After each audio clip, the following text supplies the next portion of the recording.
लगातार बढ़ते पॉल्यूशन से गैस चैम्बर बनी दिल्ली में कल रात हुई बारिश थोड़ी राहत लेकर आई है। इस बारिश के बाद ऐसा माना जा रहा है कि दिवाली से पहले मौसम ने दिल्ली एनसीआर वालों को बड़ा तोहफा दिया है। अब इस बारिश से दिल्ली वासियों को खतरनाक हो रही एयर क्वालिटी इंडेक्स से थोड़ी राहत मिली है। मौसम में बदलाव होने से टेम्परेचर में भी गिरावट आई है, साथ ही पॉल्यूशन से भी बड़ी राहत मिली है। दिल्ली के कई इलाकों में एयर क्वालिटी इंडेक्स का स्तर 400 से गिरकर 100 पर आ गया है। कल रात से रुक रुक कर हो रही बारिश से दिल्ली एनसीआर की एयर क्वालिटी काफ़ी हद तक ठीक होती नजर आ रही है, क्योंकि बारिश और हवा से फॉग और स्मॉग खत्म हो गया है। दिल्ली के जिन इलाकों में कई दिनों से एयर क्वालिटी 400 के पार दर्ज की जा रही थी, वहां अब उसमें खासी कमी देखने को मिल रही है। अब दिल्ली सरकार आर्टिफिशियल रेन को लेकर विचार कर रही है और कहा जा रहा है कि 21 और 22 नवंबर को आर्टिफिशियल रेन हो सकता है। क्या है आर्टिफिशियल रेन और कैसे ये असर करती है, देखिए ये खास रिपोर्ट। पिछले कई सालों से लगातार आर्टिफिशियल बारिश के बारे में चर्चा होती रही है, तमाम ये बातचीत सामने आती रही है, लेकिन ये आर्टिफिशियल बारिश किस तरह से होती है और क्या इनके पैमाने हैं, वो तमाम चीज़ें आज हम मुंसिफ टीवी के ज़रिए आप तक पहुंचाने की कोशिश करेंगे।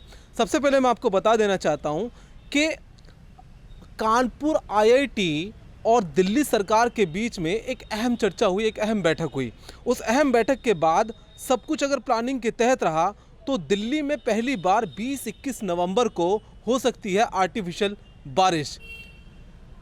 लेकिन सबसे पहले मैं आपको बता दूं कि आज जो हो रही है दिल्ली में वो आर्टिफिशियल बारिश नहीं है। बहुत सारे लोग सोशल मीडिया पे ट्रेंड करके कमेंट भी कर रहे हैं कि 20-21 तारीख से पहले ही आर्टिफिशियल बारिश हो गई, लेकिन नहीं दोस्तों, ये आर्टिफिशियल बारिश नहीं है। मैं कैमरा पर्सन से कहूँगा कि दिखाएं ज़रा जूम करके तमाम चारों तरफ। आज मौसम भी बहुत ज़्यादा क्लीन है और बहुत ज़्यादा जो है वो विजुअल्स जो है विजुअलिटी बहुत दूर तक दिखाई दे रही है। और जो हमने कल की न्यूज़ में आपको सर्वकोण टावर दिखाया था जो बिल्कुल नज़र नहीं आ रहा था, आज वो शायद कहीं ना कहीं रात से हो रही ये मध्यम बारिश को लेकर, ये जो हल्की हल्की बारिश की फुहारे चल रही हैं, छींटें चल रही हैं, उसकी वजह से काफ़ी पॉल्यूशन आज दिल्ली का कम हुआ है। चलिए हम वापस आते हैं अपने मुद्दे पर, अपने टॉपिक पर। तो मैं आपको बता रहा था कि 20-21 नवंबर को आर्टिफिशियल बारिश कराई जा सकती है। ये ख़ास टेक्नोलॉजी कैसे काम करती है आइए हम आपको वो भी बताते हैं। एयरक्राफ्ट के ज़रिए, यानी कि हेलीकॉप्टर के ज़रिए, एयरक्राफ्ट के ज़रिए जो है एक ख़ास किस्म का केमिकल जो है लगभग 4 से 5 हज़ार फीट ऊपर ज़मीन से लेके जाया जाता है। और ये एयरक्राफ्ट जो है इस ख़ास किस्म के केमिकल को बादलों के बेहद नज़दीक ले जाता है और बादलों के बेहद नज़दीक ले जाने के बाद उस एयरक्राफ्ट से इस ख़ास केमिकल का बादलों में छिड़काव किया जाता है। मैं आपको बता दूं कि दिलचस्प बात यह भी है कि ये केमिकल सिल्वर, आयोडीन और दूसरे कई केमिकलों को मिलाकर बना है। छिड़काव के वक्त इस केमिकल से निकलने वाले छोटे छोटे पार्टिकल बादल में जाते हैं, जिससे बादल में कंडेंशन होना शुरू हो जाता है। कंडेंशन होना शुरू होने के बाद जो है बूंदें तैयार होती हैं और तैयार होकर जो है बूंदें बरसात की शक्ल में बरसना शुरू हो जाती हैं।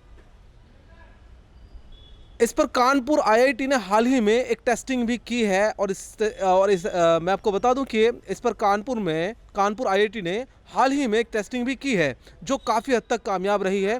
पर इस तरह की बारिश के लिए बादलों में पानी का अच्छा मिक़दार में होना भी बेहद ज़रूरी है। हम आपको बता दें कि जब बादलों में काफ़ी अच्छी मिक़दार में पानी रहेगा और इस केमिकल को उन बादलों के अंदर पेवस्त किया जाएगा तो उसके अंदर एक कंडेंसिंग होना शुरू हो जाता है और कंडेंस होने के बाद उसमें शेडिंग्स बनती हैं, उसमें बूंदें बनना शुरू हो जाती हैं और बूंदें बनने के बाद वो बरसात की शक्ल में बरसना शुरू हो जाएगा। हाल ही में एक टेस्टिंग भी की गई है इस पर और वो टेस्टिंग काफ़ी हद तक कामयाब रही है और इस टेस्टिंग के अंदर लगभग 5000 फीट एयरक्राफ्ट से जो है इस केमिकल को ले जाया गया था और ले जाने के बाद जो है बादलों में पेवस्त किया गया इसको और बादलों के अंदर कंडेंस होना शुरू हो गया था। और कंडेंस होने के बाद जिस तरह से बारिश हुई, बिल्कुल ऐसा महसूस हो रहा था। आईआईटी का कहना यह है कि और तमाम जो विजुअल्स और तमाम जो सूत्रों से जानकारी है उसके अनुसार, उसके मुताबिक हम आपको बता दें कि बहुत बिल्कुल नेचुरल की तरह लग रहा था। लेकिन आज हम आपको बताना चाहेंगे कि बहुत खुशगवार मौसम है, काफ़ी जो है दिल्ली एनसीआर में रहने वालों को राहत मिली है। और कहीं ना कहीं जैसे कि हमने बताया कि कैमरा पर्सन ने जूम करके दिखाया आपको तमाम जो है चारों तरफ के हालात हम आपको दिखा रहे हैं अपने कैमरे के ज़रिए कि बहुत साफ शफाक इस वक्त नोएडा के अंदर हम मौजूद है और बहुत क्लीन मौसम नज़र आ रहा है। बहुत विजुअलिटी जो है बढ़ी हुई हैं और तमाम जो है बिल्डिंगें आज साफ़ नज़र आ रही हैं, जो कल तक बहुत ज़्यादा जो है वो धुंध और गुबार में बिल्कुल ऐसा लग रहा था कि शायद विजुअलिटी लगभग ना के बराबर थी। लेकिन देखिए, इसीलिए मैं आपको बता देना चाहता हूं कि तमाम जो कुदरती चीज़ें होती हैं उसका मुकाबला तो बहुत दूर की बात है, उसके बराबर सोचना भी शायद कहीं ना कहीं हमारी बहुत कम अक्ली की बात है। लेकिन कुछ ना कुछ आर्टिफिशियल्स तमाम कोशिशें करना बेहद ज़रूरी रहती भी हैं। और मैं आपको एक जानकारी और भी बता दूं कि तमाम दीगर मुल्कों में, अमेरिका के अंदर भी इस तरह का सबसे पहले एक एज ए टेस्टिंग किया गया था और वो काफ़ी हद तक कामयाब रहा था। और अक्सर करके वहाँ पर ऐसे भी बहुत सारे मुल्क हैं जिन मुल्कों के अंदर रेगिस्तान में बरसात के लिए अगर वहाँ से बादल गुजर जाते हैं और बादलों को जो है उन घटा के बादलों को रोकने के लिए उनके ज़रिए पानी को उस पर्टिकुलर जगह पर जो है बरसाने के लिए इस टेक्नोलॉजी का इस्तेमाल किया जा चुका है और इस टेक्नोलॉजी से काफ़ी हद तक जो है कामयाबी मिली भी है। इसी तरह की जानकारी हम आपको लगातार मुंसिफ टीवी के ज़रिए देते रहेंगे। आप बने रहे मुंसिफ टीवी के साथ। मैं कैमरा पर्सन बलवंत के साथ फुरकान, नोएडा।